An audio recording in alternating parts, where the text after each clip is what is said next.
월급이 딱 30만 원만 더 있으면 좋겠다는 생각이 들 때가 많습니다. 매달 30만 원이면 야근으로 지친 밤에도 맘 편히 택시를 탈 수 있고 식당에선 가격을 안 보고 정말로 내가 먹고 싶은 메뉴를 고를 수 있으니까요. 30만 원, 결코 적은 돈이 아닙니다. 그런데 이 큰 돈을 매달 당연하다는 듯이 가져가는 제도가 있습니다. 바로 국민연금입니다. 국민들의 소득이 끊기는 노후를 위해 국가가 나서 강제적으로 보험료를 거두었다가 더 이상 일할 수 없는 나이가 되었을 때 연금을 지급하겠다는 국민연금. 취지는 좋아 보이는데 최근 들어서는 부정적인 여론이 더욱더 커지고 있습니다. 내 소중한 월급에서 떼어간 연금. 과연 돌려받을 수 있을까요?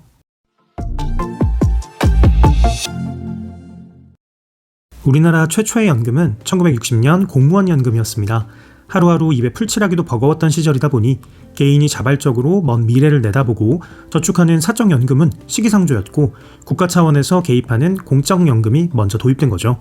다소 강제적이라고 할지라도 젊은 시절 연금 가입을 강제함으로써 은퇴 이후에 불확실한 삶을 챙겨보자는 취지였으니까 나쁠 건 없었습니다. 이후 63년에는 군인연금, 75년에는 사학연금, 서울올림픽이 열리던 88년에는 마침내 국민연금이 도입되면서 전국민 연금 시대가 열렸습니다. 앞서 공적연금은 사적연금과 달리 국가가 개입한다고 말씀드렸죠.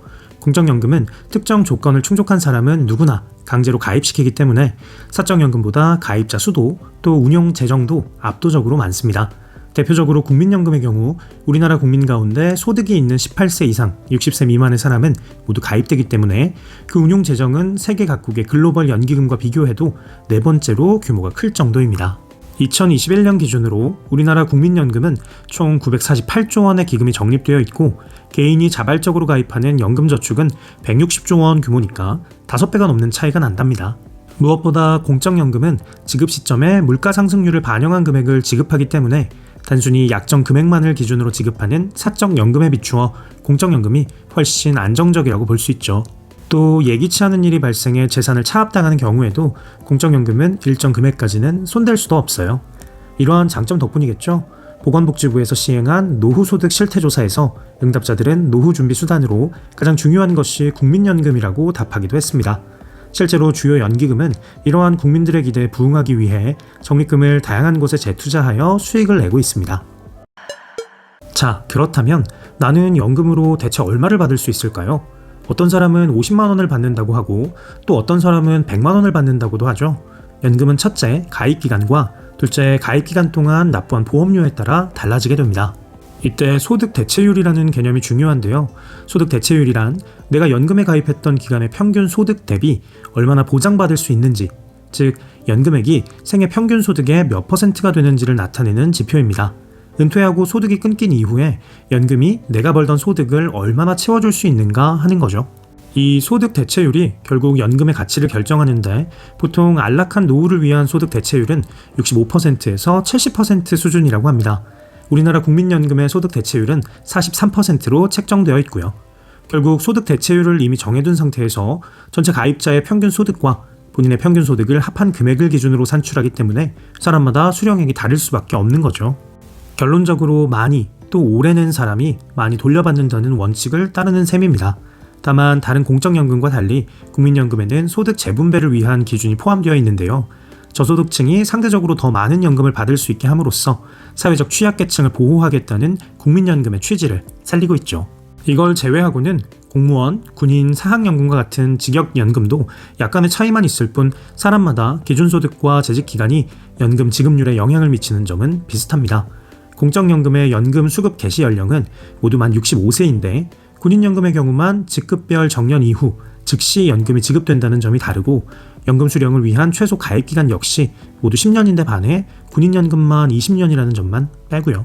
대략적인 공식은 알겠는데 그 돈 진짜로 받을 수는 있을까요? 가만 생각해보면 연금공단이 손해보는 장사입니다. 아까 소득 대체율 말씀드린 거 기억하시죠? 공단이 거둘 때는 가입자 소득의 9%를 받으면서 돌려줄 때는 평균 소득의 43%를 보장해주니까 공단은 계속해서 손해를 보게 됩니다. 인구가 지속적으로 늘어나고 경제가 성장하면 문제가 없지만 평균 수명은 늘고 인구가 줄어드는 상황에서는 얘기가 완전히 달라집니다. 적립되는 돈보다 나가는 돈이 많아지니 기금이 고갈될 수밖에 없는 거죠. 국민연금보다 많이 내고 더 많이 받는 걸로 알려진 군인연금이나 공무원연금은 어떨까요? 애저녁에 기금이 고갈됐습니다. 군인연금은 이미 1972년에, 공무원연금도 까마득한 2002년에 기금이 고갈돼서 국고가 투입되고 있어요. 얼마나 부족하냐고요? 기획재정부 발표에 따르면 2023년 올 한 해에만 무려 세금 4조 7천억 원이 필요하다고 합니다. 이쯤 되면 정말 무섭죠? 출산율은 또 어떻고요? 바닥인 줄 알았는데 지하가 또 있었네요. 끝이 어디인지 모를 정도로 추락하고 있습니다. 38개의 OECD 가입 국가들 가운데 출산율 부문 부동의 꼴찌를 달리고 있는 우리나라의 인구 감소는 오래전부터 가파른 하락세를 보이고 있습니다. 국민연금은 5년마다 국민연금 재정 추계를 발표하는데요. 지난 1월 5차 재정 추계에 따르면 국민연금은 2055년 고갈될 것으로 예상되고 있습니다. 문제는 재정 추계를 발표할 때마다 고갈 시점이 앞당겨지고 있다는 사실입니다.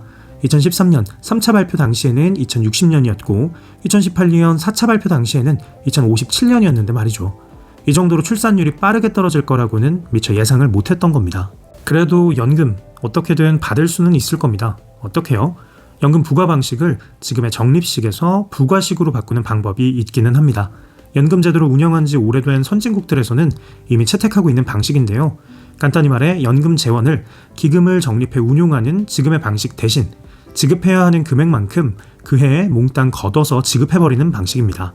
모자란 만큼 정부 재원을 추가로 투입한다는 이야기고 결국 더 많은 세금을 국민들에게 부과하면 되긴 됩니다. 가뜩이나 많은 걸레를 더 쥐어짜는 셈입니다. 결국 후대에 엄청난 세금 부담을 안기게 되겠죠. 지금의 적립식 기준으로 보험료율은 9%, 기금 고갈에 따라 부과식으로 전환할 경우의 보험료율은 무려 29.8%입니다. 3배가 훌쩍 넘는 수치입니다. 월 300만 원을 버는 직장인이 현재 27만 원가량을 부담한다면 부과식으로는 월 100만 원, 그러니까 월급의 3분의 1을 받기도 전에 공단에 납부해야 한다는 이야기가 됩니다. 야근을 했으니까 택시를 탄다고요? 상상도 할 수 없을 겁니다.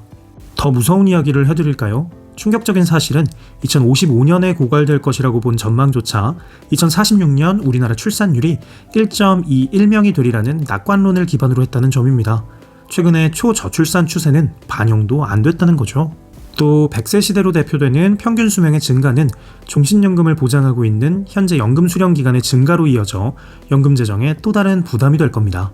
현재는 국민연금 가입자 100명이 24명의 노인을 부양한다고 하는데 이대로라면 2060년만 돼도 가입자 100명이 노인 125명을 부양해야 하는 그야말로 노인을 위해 사는 나라가 될지도 모릅니다. 연금 위기는 사실 20년 전부터 지적되어 온 해묵은 주제입니다. 전혀 새롭지 않아요. 문제는 상황이 눈에 보이게 악화되어 가는데도 역대 정권에서는 폭탄 돌리듯 개혁을 미루기만 해왔다는 점입니다. 그 사이 연금 재정은 더욱 악화되었고 연금 개혁에서 가장 중요한 세대 간 합의도 멀어져만 간 거죠. 젊은 세대에게 일방적으로 희생을 강요한다면 젊은이가 노인을 부양하는 연금제도의 특성상 조세 저항과 세대 갈등만 심화시킬 가능성이 큽니다. 진정한 복지가 단순히 더 많은 적립금은 아닐 겁니다. 양질의 일자리 공급과 경제 성장을 통한 선순환이 개혁의 열쇠임을 잊지 않되 연금 개혁을 더 이상 미뤄서도 안 되겠습니다.